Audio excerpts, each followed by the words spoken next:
12th season of American Ninja Warrior that is premiering on Mondays at 8 Eastern and Pacific. And it is a pleasure to have back on the show Akbar Baja-Biamila and Matt Eisman. How are you, gents? Well, we're doing good.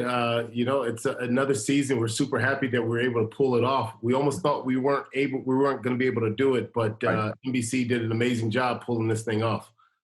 Really, as we see the NFL getting ready to start, we have an appreciation for what they did. And it was kind of fitting that the only way we could pull this season off, we normally shoot in 6 cities around the country and then end up in Vegas.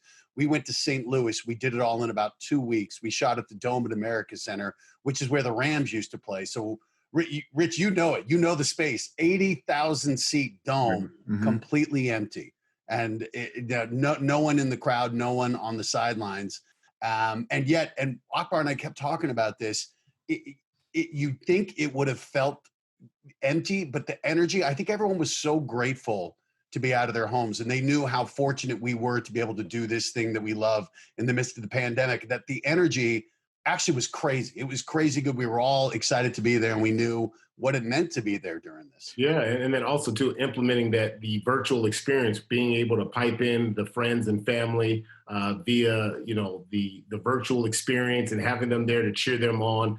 Matt and I were concerned. We thought, like, man, are we still going to be able to have our enthusiasm? And we did. The only thing that was tricky, though, in that space, 80,000 fans aren't there. So every time that Matt and I would go back and forth, the competitors could hear our commentary. And so although it was distracting, it was also, so they knew everything we were saying. If fans think Joe Buck is biased, wait till Aaron Rodgers stops in the middle of a play and goes, Joe, what are you talking about here? I can hear you. I can hear you pulling against Green Bay. I can hear every word you're saying. So is that right? Some of the competitors, one of them said, "Hey, Akbar, tell me another way I could screw up this obstacle I'm on." But we're not going to be Jim Nantz, Rich. We're not going to be in there. Real fine approach here. That's right. We're not going to whisper. We thought about doing it. But we thought, nah, that's not the ninja flavor. Yeah. Yeah. No, I've got to do that at the Combine, which is the only other experience I would ever have about having an event in a virtually empty stadium. You just hear, the hum of the air conditioning unit in the place and a bunch of the beeps, the stopwatches every 2 seconds. It's like a laboratory. And heavy breathing. Right. So I would always, but it would be some action, when somebody runs a great 40-yard dash. So I kind of had to do a little bit of that Nance golf voice. I got to keep. Why? Why though? I've always wanted that, Rich. Because it's first of all, you never want Tom Coughlin staring at you to keep it down. That's number one. Okay. That's the first thing. You never want that Tom Coughlin stare of who the hell is screaming? I'm trying to figure out what my right tackle is going to be with his 10-yard dash time, his split.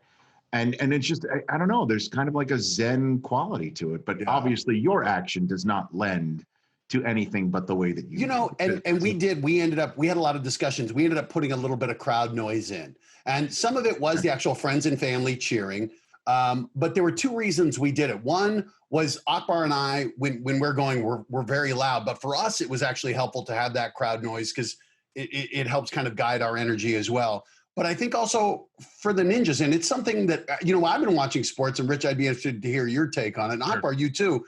But I think some of the reasons these young guys like Morikawa on the PGA, I think it's probably been easier for them to come out and play without the crowds, because the crowds, I think, will get your energy going. And if you don't know how to handle it, I think it's a different beast. But for some of the athletes, I think they miss it. They miss that adrenaline rush. And I think it's different, but I think it is tougher for the athletes to perform. But our ninjas really, it was just breathtaking, the performances we saw. And I think that, again, the gratitude to be there really propelled them to these unbelievable performances. And Matt, I'll say this, and I've truly felt this. I know we haven't had the preseason, and the NFL have had kind of, the inter squad scrimmages and stuff like that. But there's nothing that replaces, having the fans. And some stadiums will allow 2,000, 3,000, 4,000, but that's not the same. Look, I played at San Diego State. No knock to my alma mater, but I know what it's like to play in a big stadium with not that many fans.